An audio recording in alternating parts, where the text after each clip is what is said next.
എല്ലാവർക്കും നമസ്കാരം. ആനക്കൊമ്പ് കേസിൽ നടൻ ശ്രീ മോഹൻലാലിന് വലിയ തിരിച്ചടി ഉണ്ടായി എന്നാണ് നമ്മുടെ നാട്ടിലെ ഏതാണ്ട് എല്ലാ മാധ്യമങ്ങളും ഇന്നലെ റിപ്പോർട്ട് ചെയ്തിരിക്കുന്നത്. അത് കേട്ട് കഴിഞ്ഞാൽ സാധാരണക്കാരനായിട്ടുള്ള ഒരാളിന് തോന്നുന്നത് എന്താണ്? മോഹൻലാൽ അനധികൃതമായി തനിക്ക് യാതൊരു വിധത്തിലുള്ള അവകാശവും ഇല്ലാത്ത ആനക്കൊമ്പ് കൈവശം വെച്ചു. അങ്ങനെ കൈവശം വെച്ചതുകൊണ്ട് അദ്ദേഹത്തിൻ്റെ ഭാഗത്ത് എന്തോ ഗുരുതരമായിട്ടുള്ള തെറ്റുണ്ട്. അങ്ങനെ നിയമലംഘനം നടത്തിയിരിക്കുകയാണ് അദ്ദേഹം. അതുകൊണ്ട് തന്നെ അതിൻ്റെ കൈവശാവകാശം കോടതി റദ്ദാക്കുന്നു. അതുകൊണ്ട് തന്നെ അതിൽ മോഹൻലാൽ ഒരു കുറ്റവാളിയായി മാറുന്നു എന്നൊക്കെയാണ് ആൾക്കാർ ചിന്തിക്കുക. എന്നാൽ സത്യത്തിൽ അങ്ങനെയാണോ കോടതിയിൽ നടന്നത് എന്നതിനെക്കുറിച്ച് കൃത്യമായി മനസ്സിലാക്കാൻ പല മാധ്യമപ്രവർത്തകരും സ്ഥാപനങ്ങളും ശ്രമിച്ചില്ല എന്നുള്ളതാണ് വസ്തുത. എന്താണ് സത്യത്തിൽ കോടതിയിൽ നടന്നത്? മോഹൻലാലിന് ഗുരുതരമായിട്ടുള്ള പ്രതിസന്ധി ഉണ്ടാക്കുന്ന ഒരു നിരീക്ഷണമാണോ കോടതിയുടെ ഭാഗത്ത് നിന്നുണ്ടായത്? അദ്ദേഹത്തിൻ്റെ ഓണർഷിപ്പ് സർട്ടിഫിക്കറ്റ് നഷ്ടപ്പെടുമ്പോൾ അദ്ദേഹത്തിന് ഗുരുതരമായിട്ടുള്ള നിയമപ്രശ്നങ്ങൾ ഉണ്ടാകുന്നുണ്ടോ? ഇതിൽ ആരുടെ ഭാഗത്താണ് തെറ്റ്? ഈ കാര്യങ്ങളെക്കുറിച്ചാണ് ഒരു വ്യക്തത ഉണ്ടാകേണ്ടത്. പല മാധ്യമങ്ങളും റിപ്പോർട്ട് ചെയ്തപ്പോൾ ഇതിൻ്റെ ഈ തന്ത്രപ്രധാനമായിട്ടുള്ള പല കാര്യങ്ങളും വിട്ടുപോയി എന്നുള്ളതാണ് വസ്തുത. എന്തായാലും ആ വിട്ടുപോയ കാര്യങ്ങളെല്ലാം തന്നെ പൂരിപ്പിച്ച് സത്യത്തിൽ കോടതിയുടെ വിധിയിൽ പറഞ്ഞിരുന്നത് എന്താണ്? അത് മോഹൻലാലിന് ഏതെങ്കിലും തരത്തിലുള്ള തിരിച്ചടിയാണോ? അതോ അത് സർക്കാരിനെതിരായിട്ടുള്ള പരാമർശമാണോ? ഇനി ശ്രീ മോഹൻലാലിൻ്റെ മുമ്പിലുള്ള വഴി എന്താണ്? ഈ കാര്യങ്ങളെക്കുറിച്ചാണ് ഈ വീഡിയോയിൽ പറയുന്നത്. നോക്കാം. നമുക്കറിയാം, നമ്മുടെ നാട്ടിൽ ഒരു വന്യജീവി സംരക്ഷണ നിയമമുണ്ട്.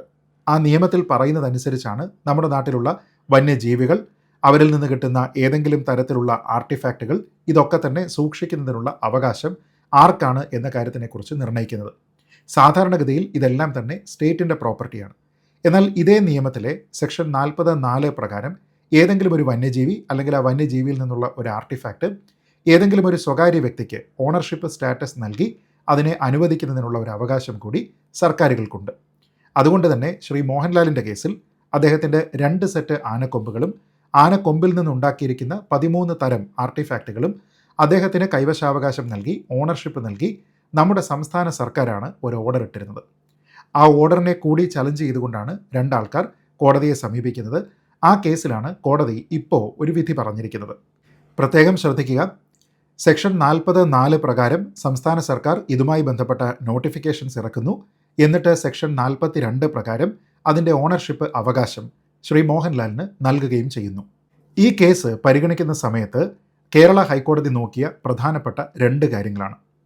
അതിലൊന്ന്, ഇതുമായി ബന്ധപ്പെട്ട ഒരു നോട്ടിഫിക്കേഷൻ സെക്ഷൻ 40(4) പ്രകാരം ഇഷ്യൂ ചെയ്യുന്ന സമയത്ത് സംസ്ഥാന സർക്കാർ അതിന് നിഷ്കർഷിക്കപ്പെട്ടിരിക്കുന്ന മാനദണ്ഡങ്ങളെല്ലാം തന്നെ പാലിച്ചിട്ടുണ്ടോ എന്നുള്ളതാണ്. 2, അതുകൊണ്ട് തന്നെ ശ്രീ മോഹൻലാലിന് അനുവദിക്കപ്പെട്ടിരിക്കുന്ന അവകാശ സർട്ടിഫിക്കറ്റ്, ഓണർഷിപ്പ് സർട്ടിഫിക്കറ്റ് അദ്ദേഹത്തിന് നിയമപരമായിട്ട് അനുവദിക്കപ്പെട്ടതാണ് എന്ന് കരുതാൻ കഴിയുമോ എന്നുള്ളതാണ്. അതായത് ഈ നോട്ടിഫിക്കേഷൻ്റെ പുറത്താണ് അദ്ദേഹത്തിന് ഇത് അനുവദിക്കപ്പെടുന്നത് എങ്കിൽ അതിന് നിയമപരമായിട്ടുള്ള ഒരു അവകാശം ശ്രീ മോഹൻലാലിന് എസ്റ്റാബ്ലിഷ് ചെയ്ത് കൊടുക്കുന്നതിന് തുല്യമാകും. അപ്പോൾ ഈ 2 കാര്യങ്ങളിലും എന്തെങ്കിലും തരത്തിലുള്ള വീഴ്ച ഉണ്ടായിട്ടുണ്ടോ എന്നുള്ളതാണ് കോടതി ഇവിടെ പരിഗണിക്കുന്നത്. അതല്ലാതെ ശ്രീ മോഹൻലാലിനെതിരെ ഏതെങ്കിലും തരത്തിലുള്ള ഒരു ക്രിമിനൽ നടപടിക്രമം സ്വീകരിക്കണോ വേണ്ടയോ, അതിൽ അദ്ദേഹം ഒരു കൾപ്രിറ്റ് ആണോ അല്ലയോ, ഈ കാര്യത്തിനെക്കുറിച്ച് ഒരു തരത്തിലുള്ള പഠനത്തിന് പോലും കോടതി ഈ ഒരു ഘട്ടത്തിൽ തയ്യാറായിട്ടില്ല. ഇനി ഈ സെക്ഷൻ 40(4) പ്രകാരം നോട്ടിഫിക്കേഷൻസ് ഇഷ്യൂ ചെയ്യുന്നത് എങ്ങനെയാണ് എന്നുള്ളതാണ് പ്രധാനം.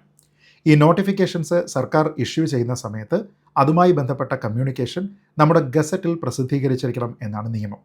അത് കേവലം ഒരു ഇൻഫർമേഷന് വേണ്ടി ചെയ്യുന്ന കാര്യം മാത്രമല്ല, മറിച്ച് നിയമപരമായിട്ടാണെങ്കിലും ഒരാളിന് അവകാശം നൽകുന്നതിൻ്റെ ഭാഗമായിട്ടാണെങ്കിലും ഓഡിറ്റിൻ്റെ ഭാഗമായിട്ടാണെങ്കിലും ഒക്കെ തന്നെ ഏറ്റവും പ്രാധാന്യമുള്ള ഒരു കാര്യമാണ് ഗസറ്റിൽ ഇതിൻ്റെ നോട്ടിഫിക്കേഷൻ ഉണ്ടായിരിക്കുക എന്നുള്ളത്. എന്നാൽ 2015-ലോ 2016-ലോ ശ്രീ മോഹൻലാലിന് ഈ ഒരു അനുമതി നൽകുന്ന സമയത്ത് സംസ്ഥാന സർക്കാർ ഈ ഒരു തീരുമാനം എടുത്തിരുന്നെങ്കിൽ കൂടി അത് ഗസറ്റിൽ ഔദ്യോഗികമായി പ്രസിദ്ധീകരിച്ചിരുന്നില്ല എന്നുള്ളതാണ് കോടതി കണ്ടെത്തിയിരിക്കുന്ന ഇവിടുത്തെ പ്രധാനപ്പെട്ട വീഴ്ച.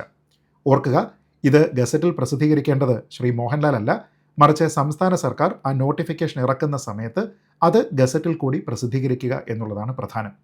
അതുകൊണ്ട് അത് ചെയ്തില്ല എങ്കിൽ അതിൻ്റെ വീഴ്ച ശ്രീ മോഹൻലാലിൻ്റെ ഭാഗത്തല്ല, മറിച്ച് സംസ്ഥാന സർക്കാരിൻ്റെ ഭാഗത്താണ് എന്നുള്ളതാണ് ഇതിലെ ഏറ്റവും പ്രധാനപ്പെട്ട കാര്യം.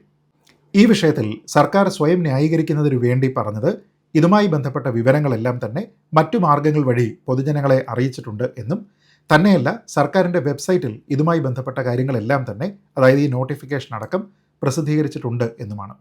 എന്നാൽ കോടതി പറഞ്ഞത് നിയമപ്രകാരം, ചട്ടപ്രകാരം ഇതൊരു സാങ്കേതികമായിട്ടുള്ള ഒരു റിക്വയർമെൻ്റ് അല്ല, മറിച്ച് ഇത് നിയമപരമായി തന്നെ ഗസറ്റ് പബ്ലിക്കേഷൻ എന്നുള്ളത് ഒരു അനിവാര്യതയാണ്. അതുകൊണ്ട് അത് ചെയ്യുന്നതിൽ സർക്കാരിൻ്റെ ഭാഗത്തു നിന്നൊരു വീഴ്ചയുണ്ടായി എന്നതിൻ്റെ അടിസ്ഥാനത്തിൽ സർക്കാരിനാണ് ഇവിടെ പ്രശ്നം, അല്ലാതെ ശ്രീ മോഹൻലാലിനല്ല. അതുകൊണ്ട് തന്നെ കോടതിയുടെ പരാമർശം ശ്രീ മോഹൻലാലിനെതിരെ അല്ല, മറിച്ച് സംസ്ഥാന സർക്കാരിനുണ്ടായ ഗുരുതരമായിട്ടുള്ള ഒരു വീഴ്ചയെക്കുറിച്ചാണ്. അതുകൊണ്ട് തന്നെ അതിൻ്റെ പുറത്ത് സർക്കാർ ഒരു ഉടമസ്ഥാവകാശം എസ്റ്റാബ്ലിഷ് ചെയ്ത് കൊടുക്കുകയാണ് എങ്കിൽ അത് നിയമപരമല്ല എന്നും അതുകൊണ്ട് തന്നെ അത് നടപ്പാക്കുന്നതിന് സർക്കാരിന് ഒരു അധികാരവുമില്ല എന്നുമാണ് കോടതി പറയുന്നത്. അതുകൊണ്ട് തന്നെ ഈ ആനക്കൊമ്പുകളുടെ ഉടമസ്ഥാവകാശം ശ്രീ മോഹൻലാലിന് നൽകുന്നതുമായി ബന്ധപ്പെട്ട കേരള ഗവൺമെൻറ്റിൻ്റെ 2 തീയതികളിലുള്ള 2 ഓർഡറുകൾ, ഒന്ന് 2015 ഡിസംബർ മാസം 16 തീയതിയുള്ളതും മറ്റൊന്ന് 2016 ഫെബ്രുവരി മാസം 17 തീയതിയുള്ളതും, ഇത് രണ്ടും അസാധുവാണ് എന്ന് കോടതി കണ്ടെത്തി. ഇതിൻ്റെ അടിസ്ഥാനത്തിൽ 2016 ജനുവരി മാസം 16 തീയതിയും തുടർന്ന് അതേ വർഷം ഏപ്രിൽ മാസം 6 തീയതിയും ശ്രീ മോഹൻലാലിന് നൽകിയ ഉടമസ്ഥാവകാശ സർട്ടിഫിക്കറ്റുകൾ ഇൻവാലിഡ് ആണ് എന്നും കോടതി കണ്ടെത്തുകയാണ് ഉണ്ടായത്. എന്നാൽ ഇവിടെ വളരെ കൃത്യമായിട്ട് കോടതി പറയുന്നുണ്ട്, ഈ ആനക്കൊമ്പുകൾ കൈവശം വെക്കുന്നതിന് മോഹൻലാലിന് നിയമപരമായിട്ടുള്ള അവകാശമുണ്ടോ ഇല്ലയോ എന്നുള്ള ഒരു കാര്യത്തിനെക്കുറിച്ച് കോടതി പരിഗണിക്കുന്നേയില്ല. കാരണം അതൊക്കെ തന്നെ ക്രിമിനൽ പ്രൊസീഡിംഗ് പെൻഡിംഗ് ആയിട്ടുള്ള ഒരു വിഷയമാണ്. അതുകൊണ്ട് തന്നെ അതുമായി ബന്ധപ്പെട്ട് കോടതി എന്തെങ്കിലും തരത്തിലുള്ള ഒരു നിരീക്ഷണമോ അഭിപ്രായമോ അവിടെ പങ്കുവച്ചാൽ അത് ആ കേസിനെ തന്നെ പ്രതികൂലമായിട്ട് ഒരുപക്ഷെ ബാധിച്ചേക്കാനുള്ള സാധ്യത പോലുമുണ്ട് എന്നതിൻ്റെ അടിസ്ഥാനത്തിലാണ് അതിൽ മോഹൻലാലിനോ മറ്റാർക്കെങ്കിലുമോ ഗുണപരമോ ദോഷമോ ആകുന്ന തരത്തിലുള്ള ഒരു സ്റ്റേറ്റ്മെൻറ്റും അവിടെ നടത്തുന്നില്ല എന്ന് കോടതി പറയുന്നത്. ഇനി ഇവിടുത്തെ ഏറ്റവും പ്രധാനപ്പെട്ട കാര്യം, ഈ നിയമത്തിൻ്റെ സെക്ഷൻ 40(4) അനുസരിച്ച് എങ്ങനെയാണോ വ്യവസ്ഥാപിതമായിട്ടുള്ള ചട്ടങ്ങളും നിയമങ്ങളും അനുശാസിക്കുന്നത് അത് പ്രകാരം ഒരു പുതിയ നോട്ടിഫിക്കേഷൻ ഇറക്കുന്നതിനും അത് ഗസറ്റിൽ പബ്ലിഷ് ചെയ്യുന്നതിനും സംസ്ഥാന സർക്കാരിന് താല്പര്യമുണ്ടെങ്കിൽ അത് ചെയ്യുന്നതിൽ നിന്ന് കോടതി ഒരു തരത്തിലും വിലക്കുന്നില്ല എന്ന് മാത്രമല്ല, വേണമെങ്കിൽ അത് ചെയ്തോളൂ എന്ന് കോടതി പറയുകയും ചെയ്യുന്നുണ്ട്. അതായത് 2015 2016 ഈ ആനക്കൊമ്പുകളുടെ ഉടമസ്ഥാവകാശം ശ്രീ മോഹൻലാലിന് നൽകുന്നതിന് മുന്നോടിയായി ഒരു നോട്ടിഫിക്കേഷൻ സംസ്ഥാന സർക്കാർ ഇറക്കിയിരുന്നു. അത് പൊതുവായിട്ട് ആൾക്കാർക്ക് വിവരം ലഭ്യമാകുന്ന മാർഗങ്ങളിലും വെബ്സൈറ്റിലുമൊക്കെ തന്നെയാണ് പ്രസിദ്ധീകരിച്ചിരുന്നത്. ഗസറ്റിൽ പബ്ലിഷ് ചെയ്തില്ല എന്നുള്ളതായിരുന്നു സർക്കാർ ചെയ്ത കുറ്റം.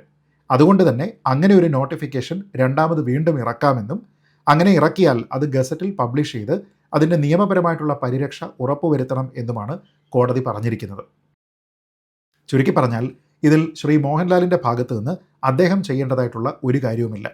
അദ്ദേഹത്തിൻ്റെ ഭാഗത്ത് ഒരു തരത്തിലുള്ള വീഴ്ചയുമില്ല. ഈ നോട്ടിഫിക്കേഷൻ അദ്ദേഹത്തിന് ലഭ്യമാകുന്നതിൻ്റെ അടിസ്ഥാനത്തിൽ ഇതുമായി ബന്ധപ്പെട്ട എല്ലാ കാര്യങ്ങളും അദ്ദേഹം സമർപ്പിക്കുന്നു. അവിടെ സർക്കാരിൻ്റെ ഭാഗത്തു നിന്ന് പരിശോധന ഉണ്ടാകുന്നു. അങ്ങനെ ഇതിൻ്റെ ഉടമസ്ഥാവകാശം ശ്രീ മോഹൻലാലിന് നൽകാനായിട്ട് സർക്കാർ തീരുമാനിക്കുകയും ചെയ്യുന്നു.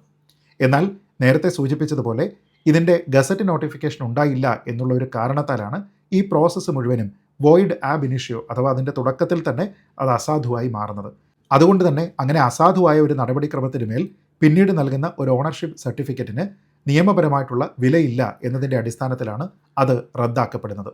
എന്നാൽ വേണമെങ്കിൽ സർക്കാരിന് ഗസറ്റ് നോട്ടിഫിക്കേഷൻ കൊടുത്ത് ചട്ടപ്രകാരം ഈ പരിപാടികളെല്ലാം തന്നെ ആദ്യം മുതൽ നടത്തുന്നതിനും അത് നിയമപരമാക്കി മാറ്റുന്നതിനും എല്ലാവിധ അവകാശങ്ങളുമുണ്ട്.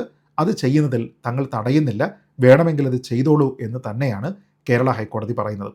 അപ്പോൾ ചുരുക്കി പറഞ്ഞാൽ ഇതിൽ ശ്രീ മോഹൻലാലിൻ്റെ ഭാഗത്ത് നിന്ന് എന്തെങ്കിലും തരത്തിലുള്ള വീഴ്ചയുണ്ടോ എന്ന് ചോദിച്ചാൽ ഇല്ല എന്നാണ് ഉത്തരം. അദ്ദേഹം ഏതെങ്കിലും ഒരു കാര്യം കൃത്യമായിട്ട് കംപ്ലൈ ചെയ്യാതിരുന്നോ എന്ന് ചോദിച്ചാൽ ഇല്ല എന്നാണ് ഉത്തരം. അദ്ദേഹത്തിൻ്റെ ഭാഗത്തു നിന്നുള്ള എല്ലാ കാര്യങ്ങളും അദ്ദേഹം കൃത്യമായി ചെയ്തോ എന്ന് ചോദിച്ചാൽ ചെയ്തു എന്ന് തന്നെയാണ് ഉത്തരം. എന്നാൽ സംസ്ഥാന സർക്കാരിൻ്റെ ഭാഗത്തു നിന്ന് നിയമപ്രകാരമുള്ള ഒരു കംപ്ലയിൻസ് ഉണ്ടാകാതിരുന്നതിൻ്റെ അടിസ്ഥാനത്തിലാണ് ഇത് ഒരു തിരിച്ചടി എന്ന രീതിയിലത്തേക്ക് മാധ്യമങ്ങൾ വ്യാഖ്യാനിക്കുന്നത്. സത്യത്തിൽ അത് ശ്രീ മോഹൻലാലിനുള്ള തിരിച്ചടിയല്ല, മറിച്ച് സംസ്ഥാന സർക്കാരിനുള്ള തിരിച്ചടിയാണ്. 2015 2016 ഉത്തരവുകളാണ്. അപ്പോൾ ഏതെങ്കിലും ഒരു പാർട്ടി ഭരിച്ച സർക്കാരല്ല എന്നുള്ള കാര്യവും ഇവിടെ പ്രസക്തമാണ്. എന്തായാലും നമ്മുടെ നാട്ടിലെ മാധ്യമങ്ങൾ ഇങ്ങനെയുള്ള വാർത്തകൾ റിപ്പോർട്ട് ചെയ്യുന്ന സമയത്ത് അതിൻ്റെ സത്യാവസ്ഥ എന്താണ് എന്ന് കൃത്യമായി മനസ്സിലാക്കി അതിൽ ആർക്കാണ് തിരിച്ചടി, ആരാണ് പ്രതിസന്ധിയിലാകുന്നത്, ആ പ്രതിസന്ധിയിൽ നിന്ന് പുറത്തു വരുന്നതിനുള്ള എന്തെങ്കിലും മാർഗങ്ങൾ കോടതി തന്നെ നിർദ്ദേശിക്കുന്നുണ്ടോ, ഈ കാര്യങ്ങളെക്കുറിച്ച് കൂടി മനസ്സിലാക്കി കുറച്ചുകൂടി സത്യസന്ധമായി വാർത്ത റിപ്പോർട്ട് ചെയ്താൽ ആൾക്കാരെ വ്യക്തിപരമായി നമുക്ക് തേജോവധം ചെയ്യുന്നതിൽ നിന്ന് രക്ഷിക്കാം എന്നൊരു സൗകര്യമുണ്ട് എന്ന് പറഞ്ഞുകൊണ്ട് മാധ്യമങ്ങളെ അത് വീണ്ടും വിനീതമായി ഓർമ്മിപ്പിച്ചുകൊണ്ട് ഈ വീഡിയോ അവസാനിപ്പിക്കുന്നു. ജയ് ഹിന്ദ്.